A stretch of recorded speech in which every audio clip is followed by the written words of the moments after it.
my name is Kurt Jordan, and I'm the owner of Mosquito Curtains, and we are going to show you how we plan these clear vinyl winter panels. Let's get into it. So this is a finished results that we're trying to achieve, and these are clear vinyl winter panels. We're going to show you how we worked with the customer to plan this.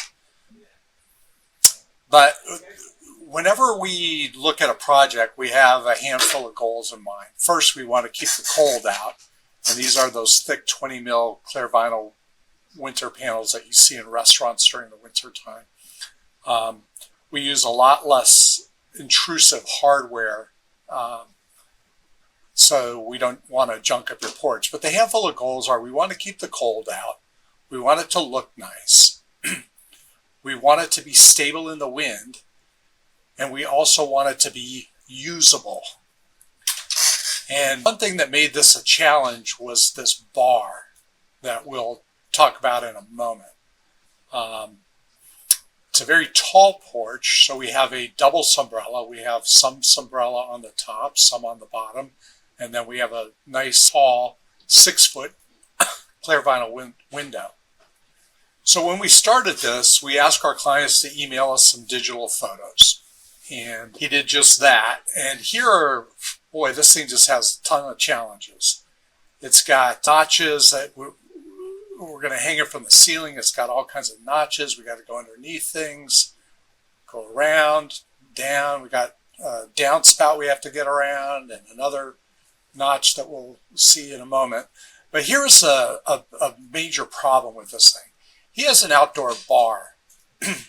Now, typically what we like to do is we like to follow the path of these columns, but this bar is just an obstruction. So we could try to notch around it, hop up and over, but then we're going to cut off a lot of the depth of. And so he said that was really important to him, and don't blame him. So what we told him he could do is he could put some false columns out here and basically get his hanging surface out a little bit further. And that's what he did. He put these false columns out, and they're not structural at all. All they are is a place to fasten the curtain to. And he's got a little bracket here, I think an L bracket here. And I think he put in 4 of these. One here at the corner, one right here. That's part of the bar. Here's the 3rd one. And then way in the back there, you put a 4th one that we'll see in a moment. Okay, so this guy actually isn't here, but these are the columns he put in place, these yellow lines.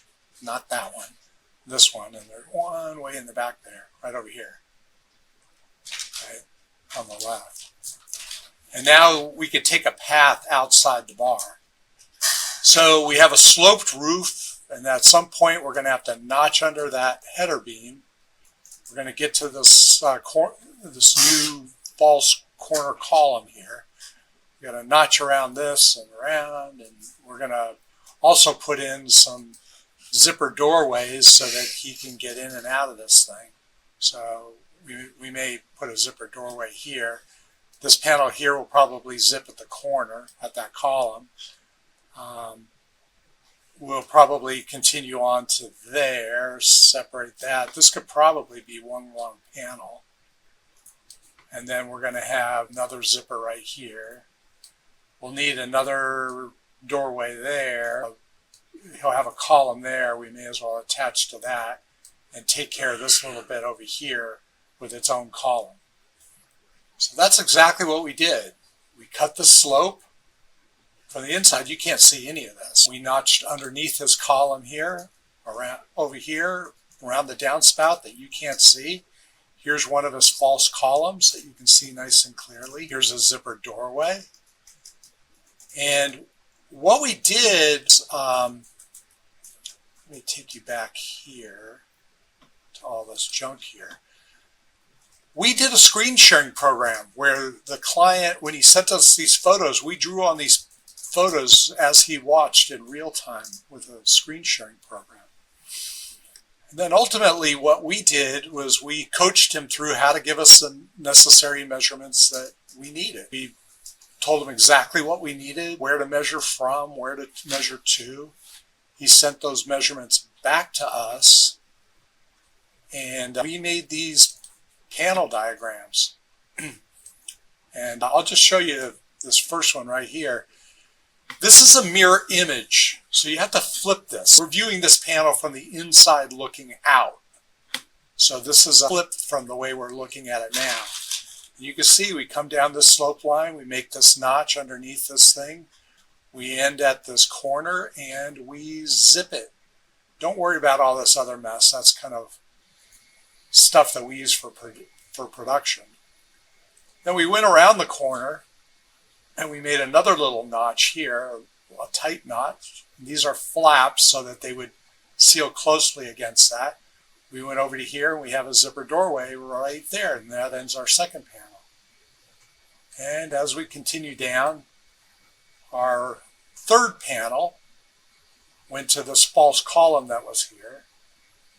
This fourth panel went all the way down to the corner, probably. Fifth panel went all the way to the end over here, and then we had this last panel to zip.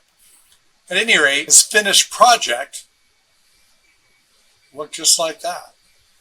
So that's all I want to say here, that we can do some pretty funky shapes. We can do it in a tasteful way. In the summertime, he can either put up our summer insect curtains, or he can remove these false columns. They just come right out, and enjoy the porch the way he was. Although these false columns, the way he positioned them so that they're kind of behind other columns. So he may not even bother. In the summertime, he may come back to us and do our summer insect curtains. What's nice about our product is that we make these interchangeable. So once he orders these, all he has to do is call us up and say, hey, we'd like to have you make these for us. And we've already got all the measurements and all the specs and everything. We keep them on file. And so we just send them on out. And this is what John had to say for us. Received my curtains within 2 weeks of ordering, had a few custom cuts that were needed, and they were spot on. Couldn't be happier with the end result. So that's it. Have a nice day, and come to mosquitocurtains.com if we can help you.